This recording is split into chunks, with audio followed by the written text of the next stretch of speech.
સુભદ્રાજીના રથ ઉપર હું છું અને સુભદ્રાજીના રથ ઉપર જે પ્રકારે અહીં તમામ સ્વયંસેવકો જે ખલાસીઓ છે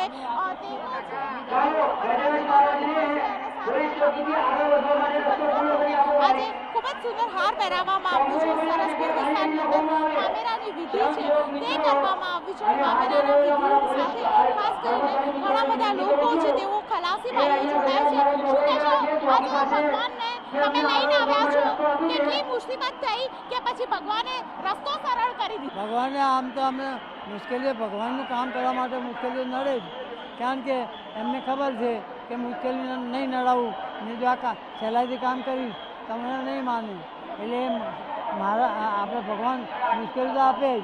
અમને એટલું થયું આખો દિવસ વાદળ રહ્યા, વરસાદ થોડાક શરીર ગરમ થઈ નથી, એટલો ફાયદો થઈ ગયો છે, એટલે ભગવાનની મહેરબાની. ખલાસી ભાઈઓને કેટલી મુશ્કેલી પડી? ખલાસી ભાઈઓને કેટલી મુશ્કેલી પડી? ઘણી મુશ્કેલી પડી, ઘણી મુશ્કેલી બહુ પડી. બહુ આવેલી બહુ ખલાસી બહુ છે એટલે મુશ્કેલી બહુ પડી અમને.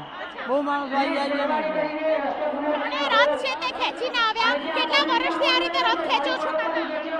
આમ તો 147 દિવસ થયું ને. મારી ઉંમર 15 વર્ષની હતી ત્યારથી હું આ રથ ખેંચું છું. 15 વર્ષના હતા ત્યારથી ખાસ કરીને 15 વર્ષથી ઉંમર થઈ ગઈ.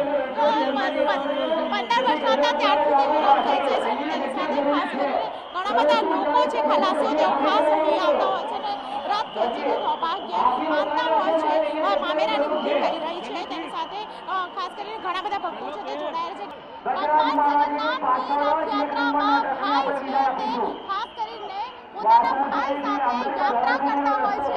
ત્યારે બલરામજીનો રથ આપ જોઈ રહ્યા છો કે જ્યાં હૈયુંથી હૈયું તળાય એટલી ભીડ છે અને તેના નયન રમ્ય દ્રશ્ય ખાસ કરીને ભગવાનના દ્રશ્ય અને ભગવાનનું સ્વરૂપ છે તેમનું અલૌકિક રૂપ છે તે જોવા માટે હૈયુંથી હૈયું તળાય એટલી ભીડ છે તે જોવા મળી રહી છે. અને સાથે જ ખાસ કરીને ભગવાનને લઈ આવનાર આખા રૂટ પર લઈ આવનાર તમામ ખલાસી ભાઈઓ છે કે તેઓ ખાસ કરીને અહીં જમતા હોય છે. રથ પાસે જ તેઓ બેસી જતા હોય છે.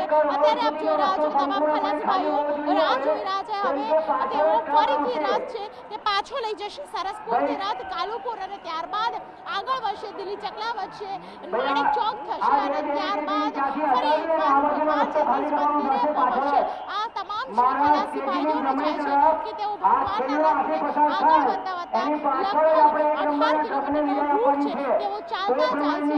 અત્યારે પણ આપ જોઈ રહ્યા છો ભગવાનનું જે નયન રમ્ય રૂપ છે તે નયન રમ્ય રૂપને જોવા માટે અહીં ભીડ છે તે ભીડ ભેગી થઈ છે અને તેની સાથે ખાસ કરીને ભગવાનના દર્શન કરતા લોકો છે તેને અનુભવી રહ્યા છે. કેમેરા પર્સન અમિત શર્મા સાથે દીપિકા કુમાર, ન્યૂઝ 18 ગુજરાતી, અમદાવાદ.